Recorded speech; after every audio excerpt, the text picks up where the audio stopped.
Sir ॲनोरेक्टल diseases म्हणजे काय आणि ॲनोरेक्टल सर्जनचा रोल कुठे सुरू होतो? म्हणजे जनरल सर्जन तर अपेंडिक्स वगैरेचे ऑपरेशन्स बरोबर. करतात, पण ॲनोरेक्टल सर्जनचा नेमका रोल कुठे सुरू होतो? बरं. एनोरेक्टल डिसीजेस म्हणजे जे जनरल पब्लिक लेमॅन मूळव्याध म्हणते, त्यालाच एनोरेक्टल डिसीजेस म्हणतात. जनरली याच्यामध्ये पाईल्स, फिशर, फिस्टुला आणि काही अंशी पायलोनॅडल सायनस हे आजार मेजरली दिसून येतात आणि तिथेच एनोरेक्टल सर्जनचा रोल आहे. आम्ही जनरली पाईल्स, फिशर, फिस्टुला यांची ट्रीटमेंट करतो आणि पायलोनॅडल सायनस याचीही ट्रीटमेंट यामध्ये मोजली जाते.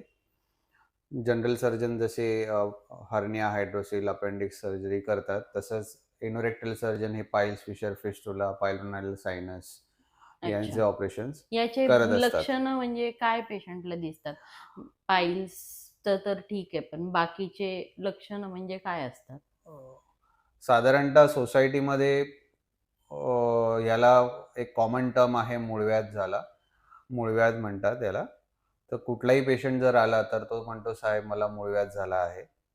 पण याच्यामध्ये प्रत्येक आजाराची लक्षणं ही वेगवेगळी आहेत. सुरुवात करायची जर झाली तर फिशरमध्ये तुम्हाला जनरली टॉयलेटच्या ठिकाणी दुखणं, पेनफुल ब्लीडिंग म्हणजे दुखण्यासोबत तुम्हाला रक्त येणं आणि कधी-कधी थंडी वाजून ताप येणं, ही लक्षणं फिशरमध्ये दिसून येतात.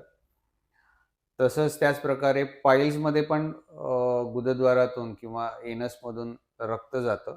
पण हे ब्लीडिंग जे असतं हे पेनलेस असतं. याच्यामध्ये सहसा पेशंटला जास्त दुखून येत नाही.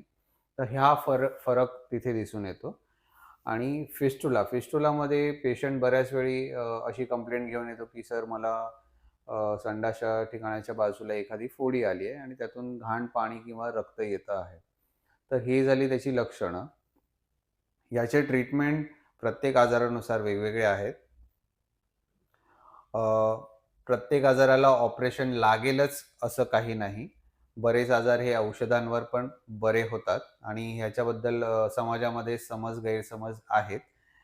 अ, त्यासाठी जर कोणाला मार्गदर्शन हवं असेल तर सूतिकागृह मल्टीस्पेशालिटी हो, तुम्ही हॉस्पिटल तर पनवेल हॉस्पिटलला आपल्या उपलब्ध मी उपलब्ध असतातच. आहेच ओ-पी-डीला. तर खालील नंबरवर तुम्ही अपॉइंटमेंट बुक करून माझी भेट घेऊ शकता येस.